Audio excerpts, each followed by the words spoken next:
Bonjour à tous et bienvenue dans cette vidéo où nous allons nous occuper de l'ajout de l'utilisateur, pareil en partant du composant UserAdd, en utilisant notre service utilisateur et en ramenant tout simplement sur la liste une fois que tout est fait. Alors, on va pas forcément se prendre la tête, hein, on va réutiliser un petit peu UserEdit. Hop, donc je vais prendre tout ça, je vais prendre le div du return. Hop, parce qu'au final c'est le même formulaire, hein, donc on va pas forcément se prendre la tête. Hop, ici on va mettre user add, comme ça on sait où on sera. Nom, prénom, alors là par contre il faut beaucoup plus de choses, comme dit l'autre. Hop, email, alors c'est pas compliqué, j'ai qu'à regarder ce dont j'ai besoin en base de données. Nom, prénom, pseudo, email, ça marche. Ah bah il me manque juste password. Donc on va faire ça comme ça, hop, tac, donc ici, hop, hop, et hop, on va mettre password, ici, donc mot de passe,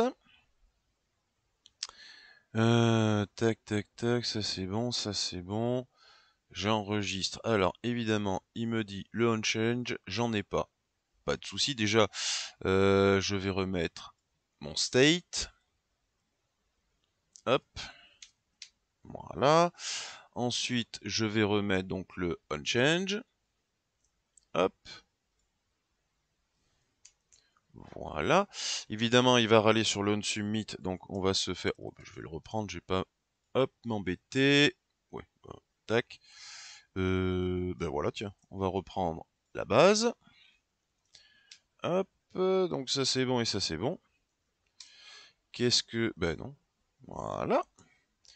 Le useState n'est pas défini, donc... Hop, virgule, useState. Hop là, et on est bon. Allez, si je clique sur ajouter, bon, ben, j'ai un formulaire toujours aussi dégueulasse, ça y a pas de souci. Allez, tiens, on va faire un truc, il est pas de type texte, lui, il est de type password. Et évidemment, on mettra un deuxième champ mot de passe pour vérifier, ça on le verra plus tard quand on s'occupera des formulaires, parce qu'il y a différentes choses à voir. Et puis ici, on va faire ajouter. Ok. Donc, si je commence à remplir gentiment le bestiau, normalement mon state il s'est rempli, je supprime ici, je clique sur ajouter, et j'ai bien mon objet, pardon, si je mets un mot de passe, voilà, j'ai bien mon objet qui est complet. Impeccable. Donc ça veut dire que ici, je récupère bien l'entièreté de mon utilisateur. Maintenant, côté service, on va aller s'occuper de ça. Tiens, je vais mettre là, histoire de garder une logique. Donc, let add user, pareil, je vais recevoir un utilisateur.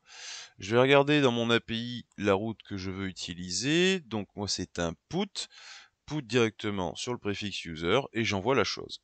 Impeccable, donc je vais me renvoyer mon axios.put sur user et j'envoie simplement l'utilisateur. De fait, je n'oublie pas non plus de le rajouter dans mon système d'export, sinon je ne peux pas l'utiliser. Hop, qu'est-ce que je fais? C'est pas ça. Ensuite, je retourne à user add.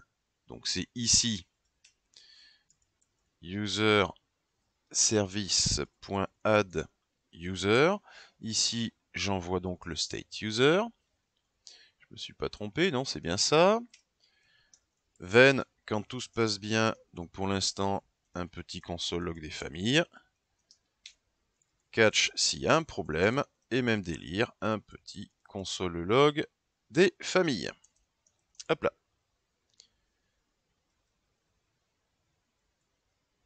Donc, oui, bah tiens, je peux tester comme ça directement. Je vais cliquer, donc il me dit 500, erreur interne. Ah, là du coup, c'est mon API qui est parti en cacahuète.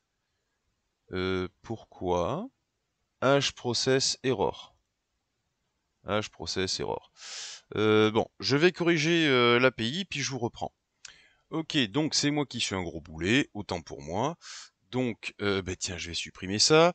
On en profite pour voir que du coup, mon useState, ma mise à jour de suppression, là, elle fonctionne. Donc, je reprends. Ajouter un utilisateur. Hop. Nom, prénom, pseudo. En fait, le problème, c'est que je n'envoyais pas une adresse mail. J'avais qu'à regarder le message d'erreur, n'est-ce pas? En plus, l'API me le disait simplement. Et puis, donc, un mot de passe. Bon, comme c'est pas la vidéo de l'API, on s'en fout, on s'en fiche, pardon. C'est pas le sujet. Donc c'est moi qui ai fait une bourde, vous inquiétez pas.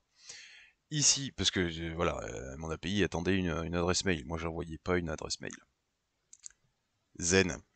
Ok, donc on a notre formulaire, on clique sur ajouter. Je répète, le ajouter va donc arriver sur le onSubmit, on va envoyer sur add user et normalement on a notre réponse. Ajouter, ici on a la réponse, on a bien un statut 200 et il nous dit bien que l'utilisateur a été créé. Et si on va sur notre liste, eh ben on n'a plus qu'à, on voit bien notre utilisateur. Ben dis donc. Maintenant, donc, on va faire les choses un peu plus propres, puisqu'il nous faut aussi rediriger. Donc là, on va pas se prendre la tête. On prend le use navigate du routeur. Bien ici. Hop là. Donc moi, j'utilise que use navigate là-dessus. Donc là, c'est bon. Ensuite, let navigate égale use navigate. Impeccable. Et donc l'idée, c'est que si c'est tout bon, eh ben, je suis redirigé. Donc navigate. Où est-ce que je suis? Quand je fais ajouter, je suis à user add. Donc je vais ici, je remonte, je vais à index, boum. Alors hop, donc j'ai ma liste. Je supprime cet utilisateur, je fais ajouter, hop, tagada, email blablabla blabla.com, le mot de passe, je clique sur ajouter, je suis bien redirigé vers ma liste utilisateur, donc ça y est, c'est branché. Et puis on voit bien passer, hein, si on va dans le réseau, on voit bien passer les appels à l'API, donc localhost 8000, on a bien notre payload, et puis elle nous répond tout ce qu'il y a de plus normal.